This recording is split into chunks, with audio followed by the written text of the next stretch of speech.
El brillante periodista Justino Labuenaga dejaba entrever en su mirada escrutadora que en las circunvoluciones de su mente daba saltos Yurchenko y Sukahara con uno que otro Katsamatsu, un jugoso abanico de potenciales respuestas que con toda probabilidad, cuando los tuviera frente a sí, darían los tres depositarios de la voluntad soberana del pueblo a quienes iba a confrontar cuando dieran respuesta a la pregunta que por encargo de una prestigiada revista sobre temas políticos se le encomendó a Justino plantearle a dichos personajes que buscaban, cada uno en su propio ámbito, ganarse a pulso el espacio de alguno de los nichos gloriosos que la historia de un país, de una entidad federativa o de un municipio reserva a los verdaderos prohombres, a aquellos que no como Faetón, sino como diestros conductores de cuadrigas, conducen los destinos de sus gobernados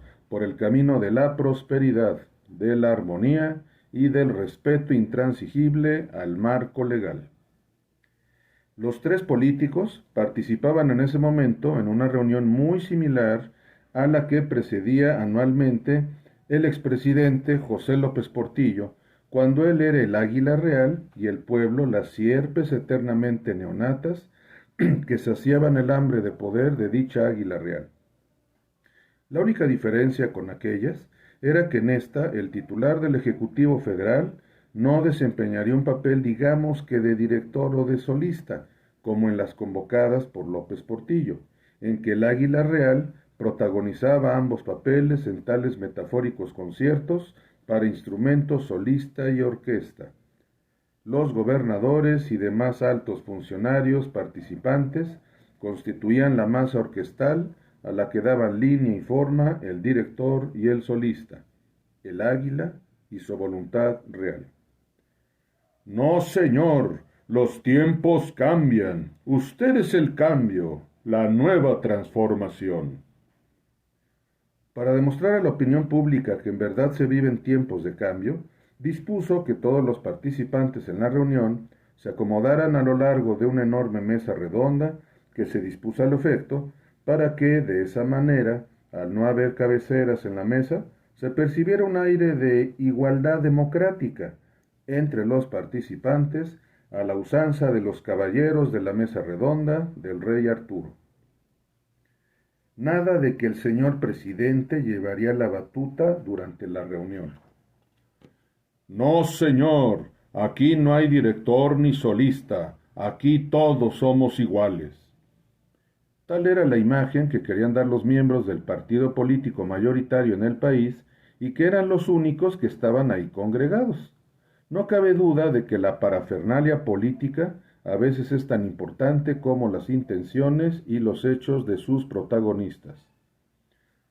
En ese momento nuestro país, México, junto con otras dos naciones, llevaba poco más de un año de ser el blanco en el concierto internacional de acerbas críticas y, en el mejor de los casos, de opiniones muy poco benevolentes acerca de la estrategia general y políticas públicas implementadas durante todo ese tiempo por el gobierno federal para combatir los terribles estragos del COVID-19 y que tenían muy dividida la opinión pública a nivel interno, pues algunos sectores de la sociedad mexicana tachaban de irresponsable la actitud tanto del Ejecutivo Federal como la de muchos gobiernos estatales y municipales ante las consecuencias irreversibles de dicha pandemia, pues era más que preocupante que hasta ese momento el dato real del número de fallecimientos en México a causa del coronavirus era de 400,000, cifra que en proporción a la población total del país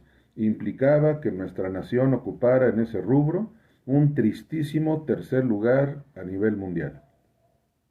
Sin embargo, ante tal realidad, la postura reiterada del gobierno federal y de la mayoría de los gobiernos estatales y municipales del partido político, que era el único protagonista en este cónclave, venía siendo desde el inicio la de señalar que se estaban tomando las medidas correctas para abatir los efectos generales de la pandemia, que cualquier opinión en contrario no era sino parte de una campaña para desprestigiar al movimiento de renovación que recién había llegado al poder. Lo anterior armonizaba sin duda con una frase tan oprobiosa como fatal que México ha llevado a cuestas durante muchas décadas. México es el país del no pasa nada. Como si fuéramos un país surrealista, inventado por los ancestros de André Breton, creador del Manifiesto Surrealista.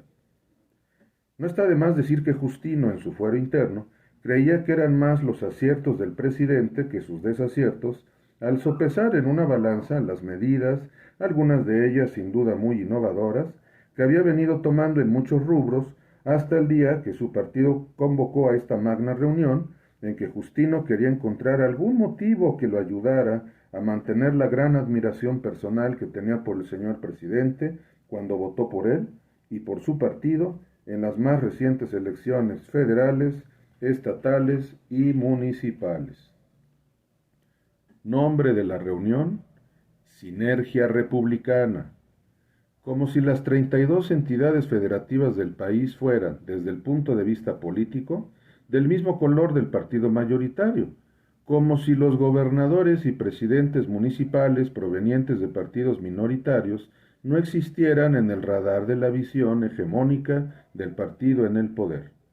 Su propósito: consensuar las medidas a tomar en los 3 niveles de gobierno para estructurar con eslabones permanentes de solidaridad y unidad de metas el derrotero del progreso nacional que desembocará a mediano plazo en la licencia legítima asumida por la autoridad gubernativa en sus 3 niveles para decir exultante al pueblo, a este bello pueblo tan obsecuente otrora y tan crítico ahora, materia prima de este singular país.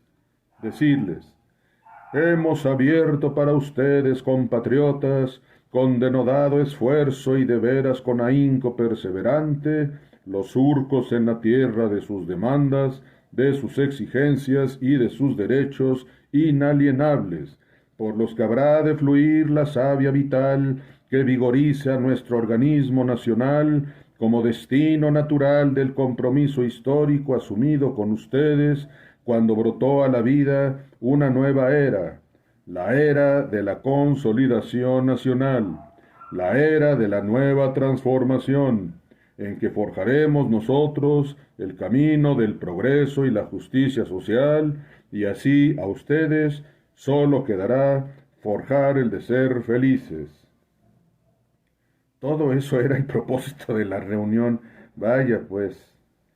En ella, a cuya conclusión se plantearían los 3 personajes invocados de nuestra política, la pregunta que tenía tan activa la mente de Justino Labuenaga, siguiendo con la metáfora, al finalizar todo salió de acuerdo al guión preestablecido. No se dio un concierto para solista y orquesta, sino un auténtico concierto para orquesta, como el de Bela Bartók o como el de Lutoslavski, pero sin director, como en los tiempos que precedieron a Lully. El titular del Ejecutivo Federal solo desempeñó el papel de concertino. Llegó el momento. Había concluido el tercer acto de la reunión. Todo eran abrazos y comentarios plenos de optimismo. Abriéndose paso entre los ahí presentes, Justino Labuenaga se acercó de inmediato al señor presidente de la República, quien de los 3 políticos que Justino pretendía entrevistar, era el que por razones obvias abandonaría primero el recinto que había abierto sus brazos a la crucial reunión. Bien plantado ante el presidente, Justino lo cuestionó con la siguiente pregunta: señor presidente, ¿qué opina usted de los sismos que ha propiciado a lo largo del tiempo en la opinión pública nacional su estrategia general de combate a la pandemia del coronavirus, considerando que México es el tercer país con mayor número de muertos a nivel mundial en proporción a su número de habitantes? El primer mandatario, en vez de sentir que se le lanzaba un dardo con algo de veneno, dibujó en su rostro una pícara silueta de innegable satisfacción ante la cuestión que se le planteaba. Pensó que era una magnífica oportunidad que le brindaban el lado de la política y el lado clarividente de su función mesiánica para dejar helado tanto a Justino como a todo aquel que sostuviera que su gobierno era más de lo mismo, es decir, la misma gata, pero revolcada. Por lo tanto, se apresuró a decir: Como mi fuerte es la historia, la primera parte de su pregunta me cae como anillo al dedo.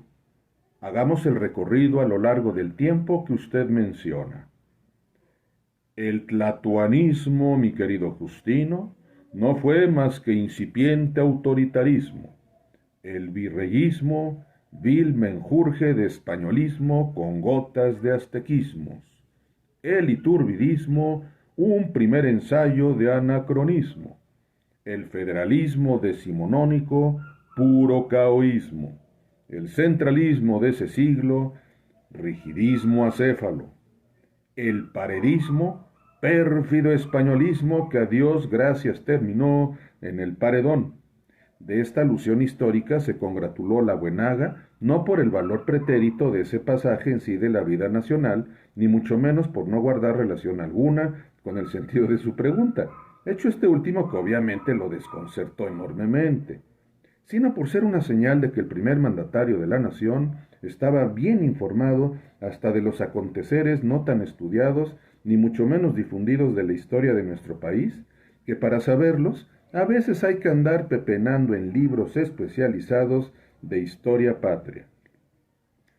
El santanismo, prosiguió el primer mandatario, ni federalismo ni centralismo, sino todo lo contrario. El juarismo, ejemplo de agallas, agallismo. El maximilianismo, brote chafa de entreguismo. El porfirismo, longevismo supuestamente progresista. El delabarrismo, gatopardismo de transición. El maderismo, cándido espiritismo. El huertismo, cargado abyeccionismo. El convencionismo, puro convencionalismo. El carrancismo, leve hipocritismo. El delahuertismo, genuino pacifismo.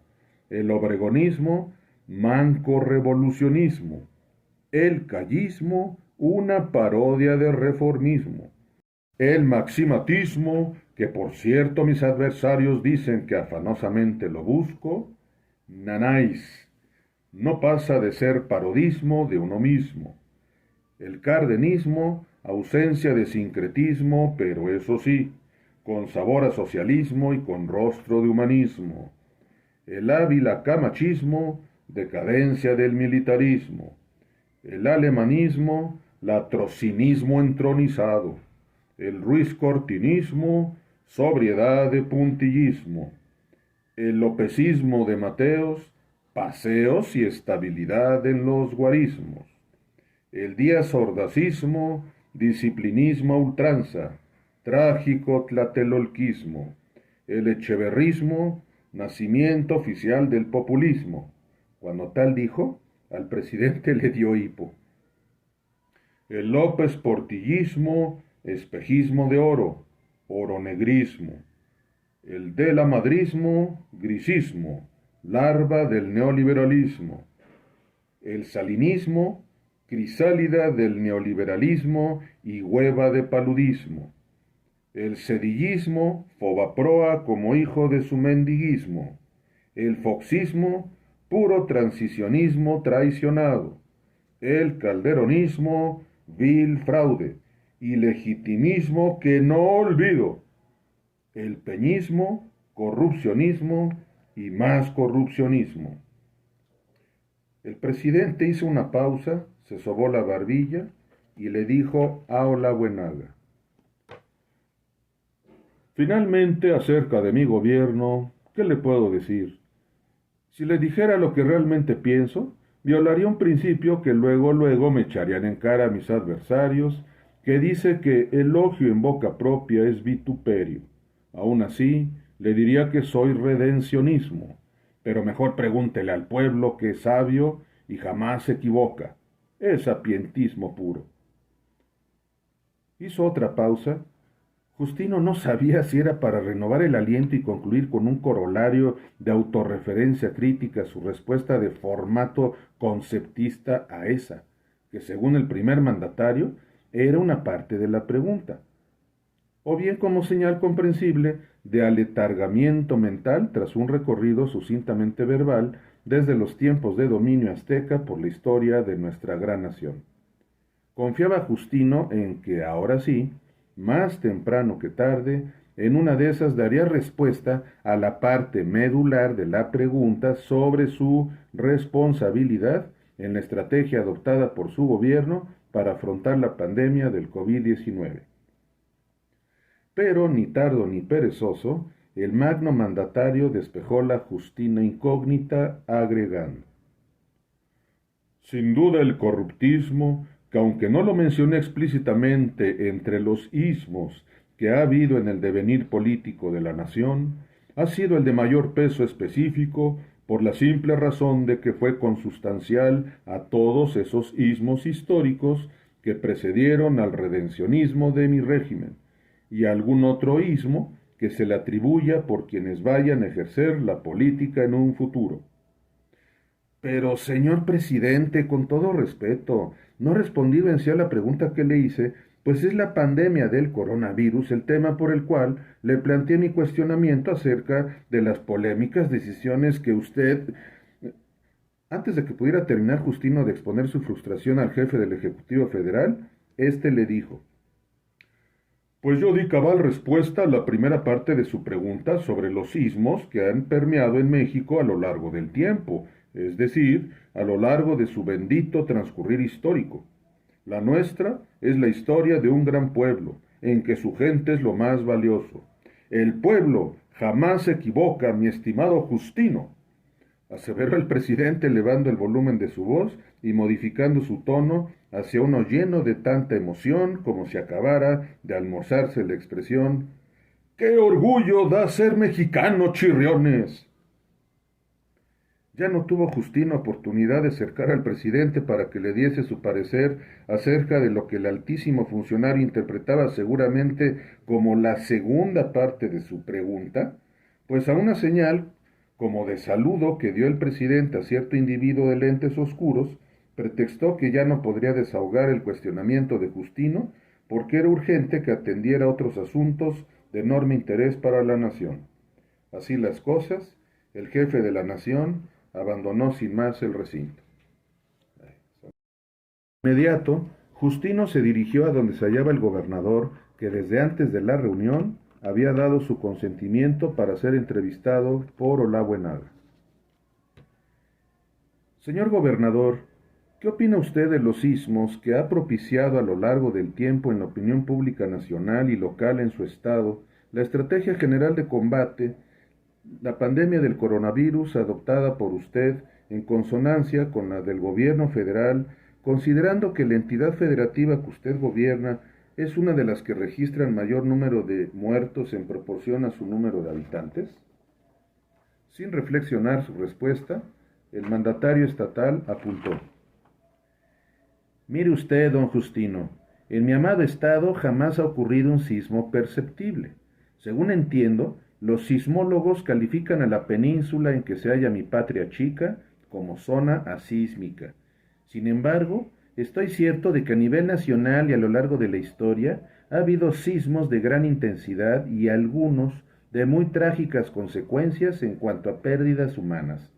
Eso será siempre un hecho lamentabilísimo, que nos obliga a los políticos de genuina cepa a volcar toda nuestra creatividad, entrega y lucidez nacionalistas en el indiscutido objetivo de ser en esta ínclita república todos para uno y uno para todos. Como decía, no recuerdo si uno de los personajes salidos de la inspirada pluma de Balzac o de la no menos ilimitada creatividad de don Manuel Acuña, el del Nocturno a Rosario. A Justino le cayó en gracia que el señor gobernador confundiera a Balzac y a Manuel Acuña con Alejandro Dumas, el autor de Los Tres Mosqueteros. Por cuanto a las tres esferas de gobierno comparecientes en esta magna reunión convocada por nuestro líder histórico y que, como su nombre lo indica, a través de un acto de expansión sinérgica sin precedentes, busca crear el clima y la implementación de los acuerdos necesarios para que en los hechos se dé una genuina, veraz, categórica, inclaudicable, moderna y ejemplar sinergia republicana. Finalmente quisiera, si usted me lo permite, mi estimado Justino, Olabuenaga sentía en ese momento que una retahíla de piquetitos pinchaban tanto su cerebro como su estómago, porque se estaba dando cuenta de que este gobernador, igual que el presidente unos minutos antes, estaba evadiendo responder a su pregunta. Permítame externar mi convicción de que tal y como la historia de nuestra patria lo avala, Justino se preguntó en ese momento si el político estatal se refería a la historia verdadera o a la oficial. Cuando han acaecido sismos de gran magnitud, se han registrado como marco de inicio de una era de sinergia ciudadana y de inercia gubernamental determinantes en la reconstrucción oportuna del rumbo nacional en cuanto a nuestro devenir histórico. Díganlo si no, el sismo ocurrido en la Ciudad de México en aquel crucial año de 1911, justo el día en que la población recibió con vítores y llamaradas de júbilo al apóstol de nuestra democracia, al paladín mensajero de los más preclaros espíritus, don Francisco Indalecio Madero. Olabuenaga dudó, ¿que no la I era de Ignacio?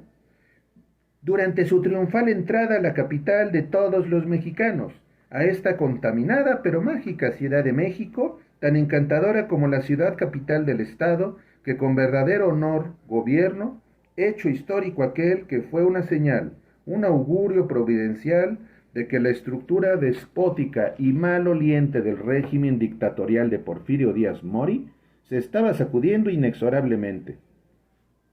El gobernador extrajo de su saco una botellita que contenía una bebida color azul chiclamino y tras darle un sorbo más o menos prolongado, prosiguió.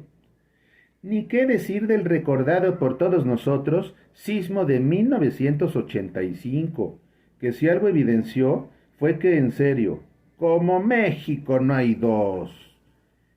Que este pueblo maravilloso, impulsando a sus gobernantes, sabe vincular los esfuerzos y estrategias para ser canalizados al órgano de la República que se halla en estado crítico. A nuestro Justino le vino a la mente con ese concepto el de la masa crítica, que obtenida de la reacción en cadena de las partículas subatómicas necesarias para alcanzar la fisión nuclear, dio pábulo a la idea del gobierno yanqui de propiciar abruptamente el desenlace de la Segunda Guerra Mundial. Que en esa ocasión lo fue la Ciudad de México, para sacarla adelante en todos los órdenes y dejar constancia ante el mundo de que en México, cuando es necesario, sabemos suspender fricciones y enconos, propiciar acuerdos y diluir rencores con el propósito de que un sismo no fracture, no produzca hendiduras en la unidad nacional, sustento de nuestra armonía republicana, refrendada en esta histórica reunión, en que me siento orondo de haber participado en ella como representante de mis paisanos. Pero mi pregunta iba encaminada al tema de la pan. El alto funcionario estatal no lo dejó terminar de eslabonar la palabra pandemia, pues se colocó el dedo índice derecho sobre los labios como diciendo, guarde silencio, mi estimado, pues está hablando el señor gobernador. Y prosiguió, desde luego que por su magnitud, en todos los órdenes, el del 19 de septiembre del 85 es el que ha quedado registrado en la historia como el más trascendental, pero para muchos que amamos el arte mexicano, que somos estetas nacionalistas hasta la médula, lo fue definitivamente el de 1957. Nuestro ángel de la independencia, joya escultórica ideada y versificada en metal por el gran arquitecto Antonio Rivas Mercado, una de las pocas estrellas brillantes de la noche porfirista, se resquebrajó en esa ocasión, se cayó de su columna. Ah, pero eso sí, nuestra independencia se mantuvo y se seguirá manteniendo incólume hasta la muerte. Así fue como se expresó el mandatario estatal. Lo hizo con su estilo de siempre, no dubitativo, con la frente muy en alto y con un parco lenguaje corporal. Acto seguido, puso pies en polvorosa, como se dice, pensó Justino, en la jerga de los cobardes que evaden tomar al toro por los cuernos cuando se les formula una pregunta difícil por incómoda. Ya solo restaba conocer la opinión del mandatario municipal escogido para difundir su punto de vista. el elegido inicialmente, que había confirmado repetidas veces su aceptación a la entrevista, de último momento dio sus excusas por no poder esperar a su encuentro con Justino Labuenaga, a quien por cierto admiraba mucho como columnista político. Pretextó su cancelación mandando decir que durante el desarrollo de la reunión de Sinergia Republicana le hicieron llegar un comunicado de su municipio pidiéndole que a la mayor brevedad retornara a aquellos lares, pues había desde hace 3 días un plantón ante sus oficinas de lugareños que reclamaban la restitución de unas vacas que, a decir de los manifestantes, les habían sido hurtadas con la complicidad de la noche por elementos de seguridad pública del municipio, mientras aquellos celebraban con sus familias en la cima del cerro de Chalchunautla un ritual de agradecimiento a Dios por haberlos bendecido con una óptima cosecha el año anterior.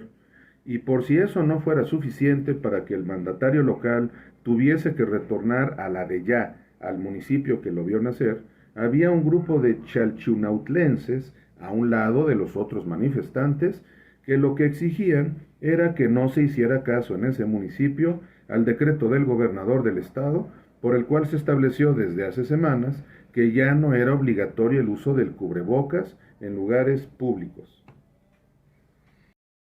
Ante ese imprevisto, Justino Labuenaga decidió recorrer las instalaciones del recinto para ver si todavía se encontraba alguno de los otros presidentes municipales participantes en el trascendental acontecimiento republicano. Tras abrirse paso entre un sinnúmero de periodistas e invitados especiales que acaparaban casi todos los espacios del inmueble, se topó con el alcalde de un municipio de los menos representativos del sureste del país, que al ser enterado del propósito de la revista, representada en ese momento por Justino, aceptó de buen grado emitir su opinión al cuestionamiento que le sería planteado. ¿Qué opina usted de los sismos que ha propiciado a lo largo del tiempo en la opinión pública nacional la estrategia general de combate a la pandemia del coronavirus, adoptada tanto por el presidente de la República como por el gobernador de la entidad federativa a la cual pertenece su municipio, considerando que México es el tercer país con mayor número de muertos a nivel mundial en proporción a su número de habitantes? Le planteó tal pregunta Justino Labuenaga. Su pregunta me parece muy pícara y burlesca, dicho socarronamente, comenzó diciendo el alcalde, pero digamos que voy a hablarle con toda franqueza, como lo han de hacer, y sé que lo hacen, los demás presidentes municipales aquí reunidos hasta hace una hora y que orgullosamente pertenecemos al partido del señor presidente, a la misma causa reformista y de transformación que él encabeza. Mire usted, solo conozco un istmo en el país, el de Tehuantepec. Justino comprendió de inmediato que el mandatario municipal se había tragado la T intermedia, dado que a la gente de aquella región o le cuesta trabajo o de plano es reacia a pronunciar la T cuando es letra intermedia. Uno de mis asesores me dijo un día que al parecer ese es el único istmo importante de México, que por cierto, no sé si lo sabe usted, don Justino, encierra en su nombre la tierra del maguey. Justino sí lo sabía, aunque también conocía la segunda versión de los filólogos e historiadores de que el topónimo México significa en el ombligo de la luna.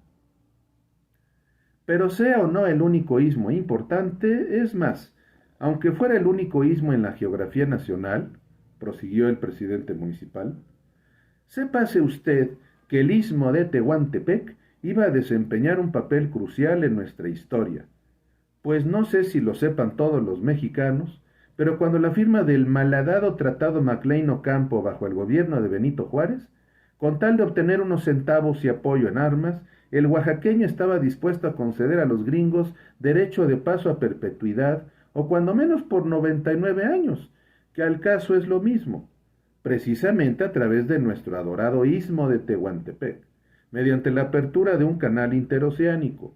Si no se vio fragmentada nuestra patria en México de Oriente y México de Occidente, fue gracias a que el Congreso de los Yanquis se arrugó a la mera hora.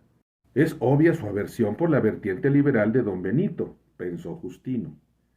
Lo que no ha provocado, bendito sea Dios, un terremoto. Eso estuvo a punto de ocasionarlo un lamentable acuerdo malogrado de última hora, porque así de grande es la divina providencia. ¡Qué bello es el istmo! Le aseguro que México jamás tendrá entre sus planes, se lo juro por los espíritus de los auténticos héroes de nuestra historia, ceder ni un mililitro, perdón, ni un miligramo. A Olabuenaga lo invadió en ese instante el recuerdo de uno de esos cuentos favoritos de Juan José Arriola, un prodigioso miligramo. Un enogramo de ese istmo que hermana a quienes somos del sureste con el resto de los mexicanos. Ya una vez quisieron venderlo a traición. No volverá a suceder. No lo permitirá jamás la nueva era de sinergia republicana. ¡Viva nuestro líder! ¡Viva México! Justino esperó unos segundos para que el presidente municipal saliera de su estado de desbordante euforia para entonces reclamarle. Pero señor alcalde, y acerca de la pandemia del coronavirus, ¿qué pasa pues? ¿Por qué será que por lo visto nadie de los aquí presentes, y perdón que lo incluya usted entre ellos, acepta responder en sí a mi pregunta? Perdió un poco el control de sí mismo Justino. Mi pregunta va encaminada. Perdón que lo interrumpa, don Justino. Está usted perdiendo la serenidad tan necesaria para poder entablar un diálogo cordial. Se parece usted a los adversarios de nuestro partido que tras perder en las urnas el control del país, hoy se exaltan y con huecas vociferaciones creen que nos van a arrebatar la fe ciega que el pueblo de México tiene en nuestro líder y en nuestro movimiento. Y ahora, si me lo permite, me retiro, pues ahorita todos vamos a celebrar el éxito de esta reunión con un buen chilpachole de jaiba. ¿Usted gusta? Ándele, ya no haga corajes. Digamos todos juntos, ¡Viva México! ¡Viva! Respondieron al unísono quienes aún permanecían en el recinto. 4 días después, Olabuenaga se comunicó a las oficinas de la revista para conocer el punto de vista de su director sobre las muy divergentes respuestas de los entrevistados y que había reproducido Justino en su proyecto de artículo periodístico. Fue la secretaria del director quien contestó la llamada. Olabuenaga le pidió que lo comunicara con el director. Era muy importante. Ella le dijo que no era posible, pues no se hallaba en ese momento en la oficina. ¿Dónde se encuentra?, preguntó Justino con avidez. Revisando en su casa precisamente el proyecto de artículo que usted le entregó ayer para ser publicado este mes. ¿Cuál de ellos? El que usted tituló Cada loco con su tema.